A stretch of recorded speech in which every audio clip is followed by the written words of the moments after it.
Who know about Trey Savage? Well, unfortunately, he passed away. Now, I don't really know who he is. I ain't finna cap to you. So that's why we watching this video, so we can find out who he is, you feel me? And now, we finna get into this motherfucking video and see what the fuck they talking about and shit. Let's get into it. For some breaking news, Chicago rapper Trey Savage shot and killed while driving in Chatham. Rap scene was shot. That's why the shit sounded familiar. Folks is from Chicago. Cause I'm like, the shit sound familiar. I'm like, I don't really know, you feel me, like I said. This morning on the city's south side. Trey Savage's story was one of the very first viral moments we had last year in 2020.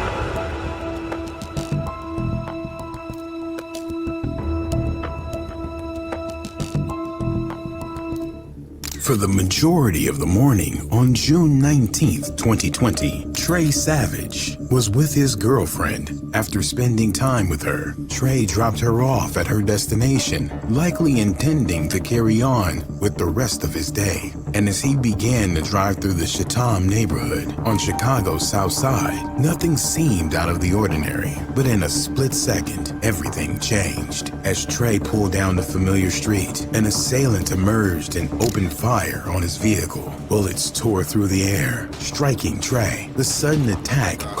I think I heard about this. I heard about this shooting. I just didn't know it was him. You feel me? I ain't gonna catch it. I gotta listen to his music. I gotta see. Maybe I heard some songs, but I mean shit. Caused him to lose control of his car, which then crashed into 3 parked vehicles. The scene was chaotic, filled with the sound of screeching tires, shattered glass, and panicked voices as onlookers rushed to help. Police say Savage was in the 8100 block of South Evans Avenue when he was on the neck and shoulder. His car continued to lunge forward, hitting 3 other cars before it stopped, partially off the ground. No one in custody at this hour. Trey was quickly rushed to the University of Chicago Medical Center, where doctors attempted to stabilize his condition. However, the injuries he sustained were too severe, and Trey Savage was pronounced deceased shortly after he arrived. Savage was later pronounced at the hospital. Police do not have anyone in custody, but witnesses report seeing a white SUV in that area. The news spread quickly through the community of Chicago as another young life was taken in a senseless act of violence. I ain't gonna cap. Lots of that shit don't even be getting solved either. Like, when that shit be happening, bro, 12 don't be doing their job for real. But I ain't gonna cap to you. Motherfucker, the police don't be doing shit anyway, bro. Niggas don't be helping their ass either, too. So I guess that's probably why they don't be solving shit. June 30th, 2020, family, friends, and loved ones gathered to say their final goodbyes to Trey Young, better known as Trey Savage. Trey's life, filled with love, music, and ambition, was honored in a ceremony that brought together those who knew him best. Trey's girlfriend stood among those closest to him, mourning the loss of the man she had shared nearly a decade of her life with. As the farewell service came to a close, Trey was taken by horse-drawn carriage to his final resting place at Mount Hope Cemetery in Chicago, Illinois. The sad procession was a powerful reminder of the life he had lived and the impact he had made. Those who gathered at the cemetery reflected on the man who had risen from the streets of Chicago to make his mark in the world of music, only to be taken too soon. As news of the tragedy spread, social media became a place of mourning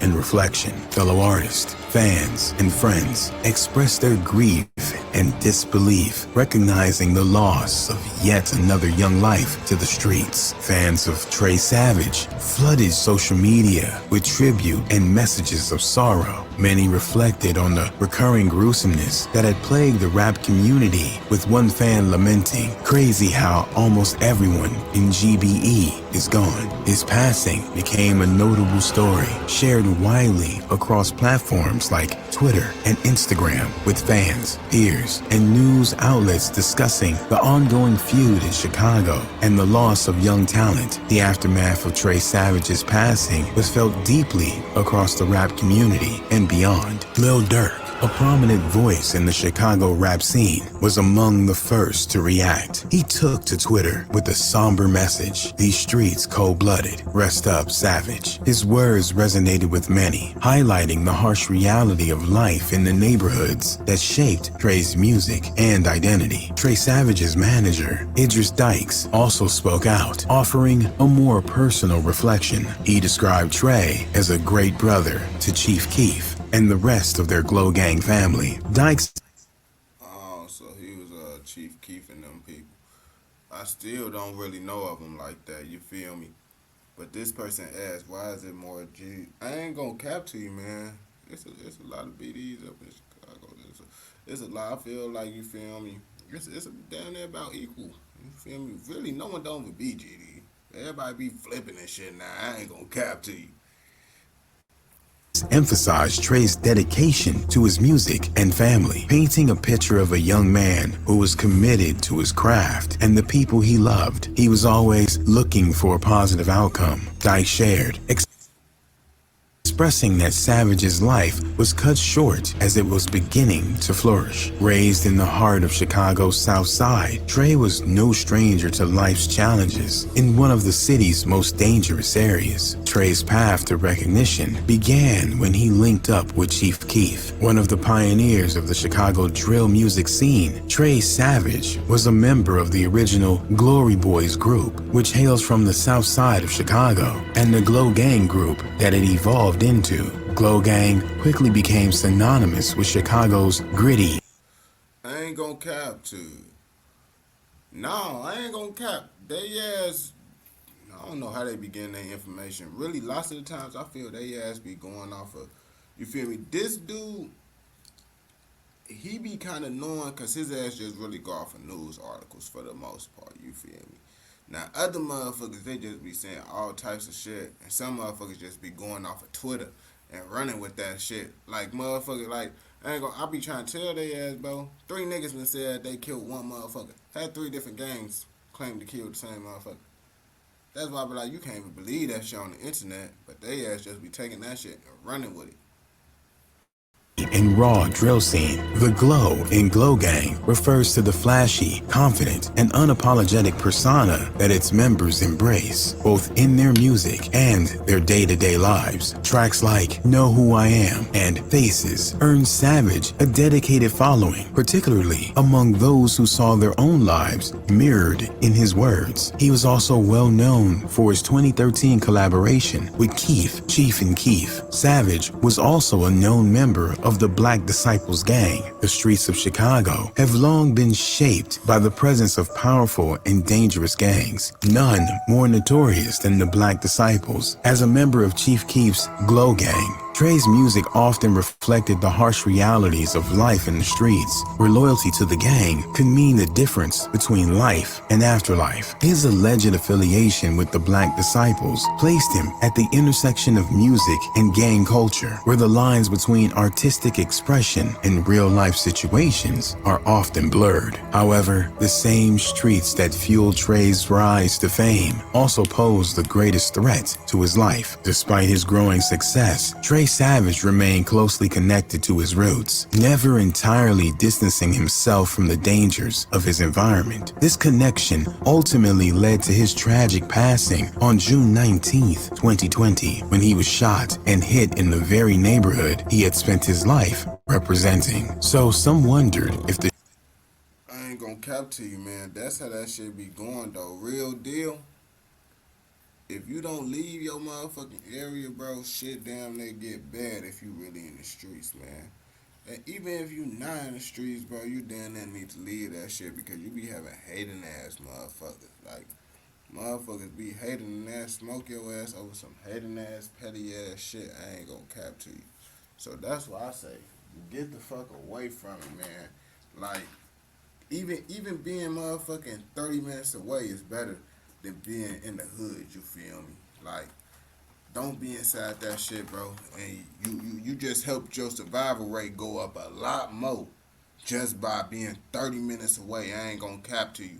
Now, take a flight? You gotta take a flight somewhere? Oh yeah, your chance of survival just went up much more now, you feel me? The more farther you get away from your hometown, and this for any hood, not just talk about Chicago. The more farther away you get from your hometown, bro, the more likely you is to survive, bro. Because niggas in them other states, bro, they don't got all that animosity and shit towards you, because they don't know who the fuck you is for real. They might know you a rapper, they might know it, but they don't give a fuck. They don't get no problem with you. They might try to rob you, but that comes with just knowing how to move. Now that's just anywhere. You gotta know how to move to not get robbed. You feel me? But someone just going out there way to kill you, bro, like how they doing out here in Chicago, they ain't gonna be doing that shit in them other states because no one don't know your ass for real. You feel me? In them other states, they don't got no actual beef with you, bro. No personal reasons to actually go out their way to want to actually pop you. Rob you, that's a different story. Pop you, they ain't got no reason to pop you. The shooting was related to the street business. In the days following Trey Savage's tragic passing, the Chicago Police Department launched an intensive investigation to uncover the truth behind the shooting. Initial reports indicate that Trey had been targeted while driving in the Chatham neighborhood, but the identity of the shooter remained a mystery. Witnesses at the scene described a white SUV, possibly a Mazda, speeding away from the crime scene. The vehicle was last seen on Cottage Grove Avenue. However, details beyond that were scarce, and the case I ain't gonna cap to you. They be tweaking over on Cottage, man. My homie literally got shot over there. He's still alive though. You feel me? That's why you feel me. I don't really have like no real like, oh man, like that's what happened in Chicago. I would have been sad if he died, but my homie got shot over on Cottage and shit, and this shit was like, I think we were still in high school at the time too. I think think we were still in high school at the time. On game. Yeah, shit be getting wild, bro. You feel me? They do be tweaking. They do be tweaking for sure. I ain't gonna lie. case seemed to be at a standstill. However, as the investigation progressed, crucial evidence began to surface. A lot of people have had eyes on this situation and wondered, would anybody ever be caught? Well, it looks like there's a suspect in this case that was caught out of state and arrested and is being extradited back to Chicago to face trial for Trey Savage. Security footage from a nearby convenience store captured an encounter between Trey Savage and a man later identified as Dimitri Jackson. The footage shows the two interacting shortly before the shooting, with Jackson driving a white Mazda SUV. Approximately 15 minutes later, Trey was shot as he attempted to drive away from the block where they had previously met. His girlfriend rushed to the car and pulled him from the You see, this why I don't be. This the main reason why motherfuckers don't be wanting to smoke nobody, bro. Cause it's like, I don't feel I'm gonna be a lucky motherfucker that's gonna be able to, like, you know, get away with it. You feel me? I might be able to get away with it for a certain period of time, but I ain't gonna be able to get away with that shit forever, bro. And I don't want to live like that, bro. Just on the run, constantly just worry about, damn, when I'm gonna go to jail. I had to worry about going to jail or not. I don't want to do that shit no more. That shit is not a good feeling, just feeling like you could go to jail, bro. That shit not a good feeling. Speaking of that shit, I actually got to deal with this motherfucking court shit in Texas, so I'm going to get a motherfucking warrant. Petty ass shit. This why I don't like leaving, going to the South. Fucking bullshit. driver's seat. Savage was then taken to the University of Chicago Medical Center, where he was pronounced deceased. The investigation took a significant turn when authorities linked Jackson to the crime. Through this footage, his unmasked face, along with a distinctive limp from a previous gunshot wound, made him identifiable in the video. However, as details of their relationship emerged, the tragedy took on an even darker tone. Jackson and Trey Savage knew one another before the shooting, but more than that, rumor on the street is that they had grown up together. Their lives, I mean, bro, like I said before, bro. Like I said before, that's why you want to leave, bro. 9 times out of 10, if you get killed by somebody, it's gonna be by someone you know. It's not gonna be by no random motherfucker. Like, that shit don't really happen like that, bro. Motherfuckers is, you ain't gonna really come across no Ted Bundys and Jeffrey Dahmers like that, bro. They out here for sure. You might be one of those unlucky motherfuckers, but for the most part, you ain't gonna come across a nigga that's just trying to kill you and they don't even know who the fuck you is, bro. You feel me?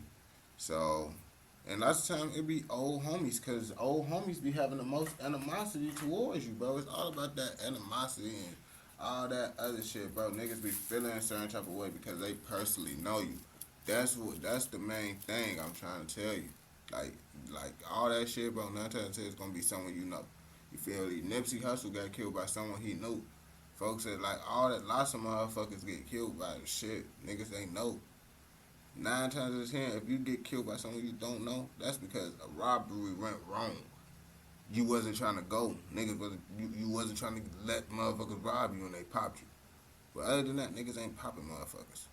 Intertwined from an early age. Yet, this connection would ultimately lead to be a fatal betrayal. But to a friend, bro, over like that, that's crazy, bro. Allegedly, Jackson owed Trey Savage a significant amount of money, a debt that had been lingering between them. On that fateful day, Jackson reportedly reached out to Trey, asking him to come over under the pretense of finally settling the debt. The two men spoke briefly, and Trey began to leave. But just as he was about to drive away for good, Jackson called him back, as if ready to hand over the money. It's one shit, but Trey Savage trying to get his money back that he put the guy on, you know what I'm saying? He loaded him up. He hustling for him while he out of town. That's how you do your homies. You put your homie on. But instead he paying that little money to him, you know what I'm talking about? He thought it was better off that Trey Savage was dead, bro. What happened next was a calculated act. Jackson returned to his car and moved it into the middle of the street, blocking Trey's car. Jackson then stepped out and started shooting, striking Trey in the neck and shoulder. Trey's car lurched forward, crashing into a parked car before coming to a stop. The scene inside the vehicle. You see, emotional ass motherfuckers. Why is you killing someone and you owe them money and you was cool with him? He looked out for you, gang. Come on, bro. Like that goofy ass shit, bro. Like that's why I don't like to be around niggas, bro. That's that high ass shit. I can guarantee folks' ass be getting hot. The nigga that did that shit. And I ain't talking about no weed. Was gruesome, with blood-stained money scattered across the dashboard. The police investigation pieced together these events through security footage, witness statement, and forensic evidence. Jackson's white Mazda SUV, seen fleeing the scene, was found burned the next day, an obvious attempt to destroy evidence. Nearly a year later, in April 2021, Demetri Jackson was arrested in Fort Worth, Texas, on a hit warrant. He was extradited to Chicago, where he faced charges for the hit of Trey Savage. During his initial court appearance, the prosecution laid out the evidence against Jackson. They detailed how security footage from a nearby convenience store had captured an encounter between Jackson and Trey Savage just minutes before the shooting. The footage, combined with eyewitness reports and the discovery of Jackson's burned SUV, formed the backbone of the case against him. Prosecutors argued that Jackson, who was identified on camera by his distinctive limp, had fired the fatal shot that took Trey Savage's life. Prosecutors didn't offer a motive for the June 19th shooting, saying only the two were affiliated by the same gang faction. At his bail hearing, Judge David R. Navarro denied Jackson bail, citing the severity of the charges and the potential for a life sentence if sentenced. Jackson's defense attorney argued that he had cooperated with authorities and had only left Chicago due to the passing of his grandmother. Still, the judge remained firm in the decision to deny bail. Trey was a deeply family-oriented person. Damn, that shit was fucked up. I ain't gonna lie to you, man. That's why I don't be fucking with niggas, bro. I ain't gonna cap to you, niggas. You help a nigga out, they do you dirty, gang. That's why I don't help motherfuckers out. You end up fucking yourself up trying to help motherfuckers out. And then when you fucked up, they ain't gonna help you out like you helped them out, you feel me? But if you fuck with this video, I know you're gonna fuck with another motherfucking video. So don't forget to watch another motherfucking video, man. Also, wow. Like, comment, and subscribe. Turn on post notifications.